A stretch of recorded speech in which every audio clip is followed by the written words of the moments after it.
بسم اللہ الرحمن الرحیم، اللہ کے نام سے جو رحمان اور رحیم ہے۔ وَقَاتِلُوا فِي سَبِيلِ اللَّهِ الَّذِينَ يُقَاتِلُونَكُمْ وَلَا تَعْتَدُوا إِنَّ اللَّهَ لَا يُحِبُّ الْمُعْتَدِينَ۔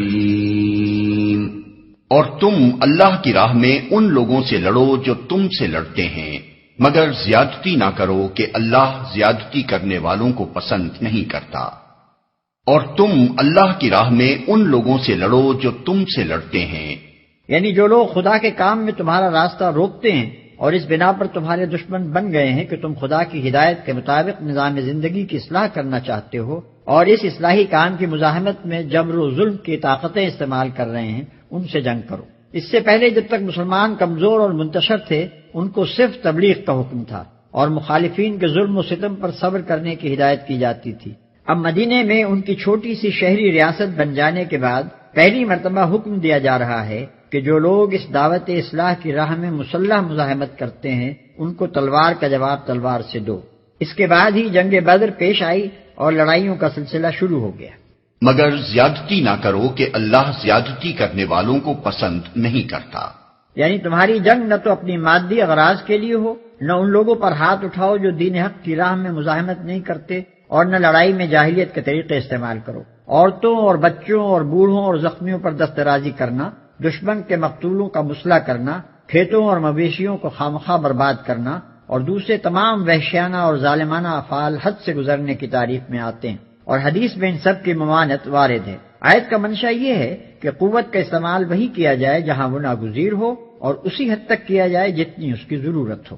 وَقَتُلُوهُمْ حَيْثُ ثَقِفْتُمُوهُمْ وَأَخْرِجُوهُمْ مِنْ حَيْثُ أَخْرَجُوكُمْ وَالْفِتْنَةُ أَشَدُّ مِنَ الْقَتْلِ وَلَا تُقَاتِلُوهُمْ عِندَ الْمَسْجِدِ الْحَرَامِ حَتَّى يُقَاتِلُوكُمْ فِيهِ فَإِن قَاتَلُوكُمْ فَاقْتُلُوهُمْ كَذَلِكَ جَزَاءُ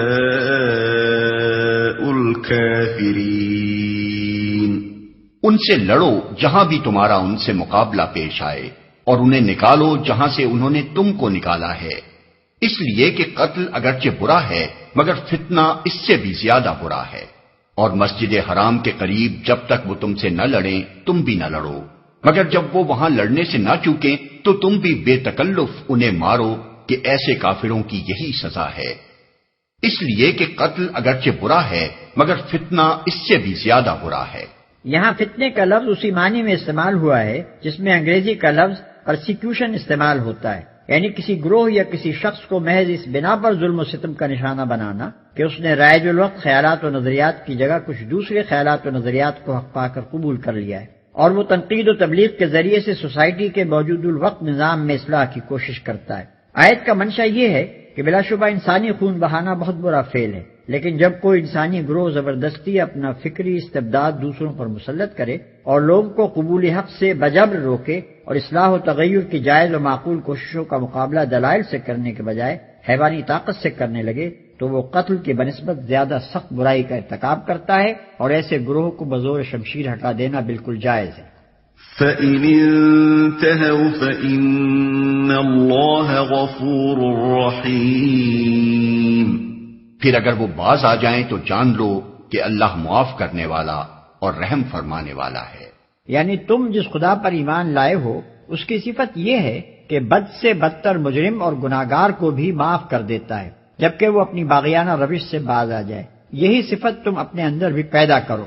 تخلقوا باخلاق اللہ، تمہاری لڑائی اس انتقام کی پیاس بجھانے کے لیے نہ ہو بلکہ خدا کے دین کا راستہ صاف کرنے کے لیے ہو۔ جب تک کوئی گروہ راہ خدا میں مزاحم رہے بس اسی وقت تک اس سے تمہاری لڑائی بھی رہے، اور جب وہ اپنا رویہ چھوڑ دے تو تمہارا ہاتھ بھی پھر اس پر نہ اٹھے۔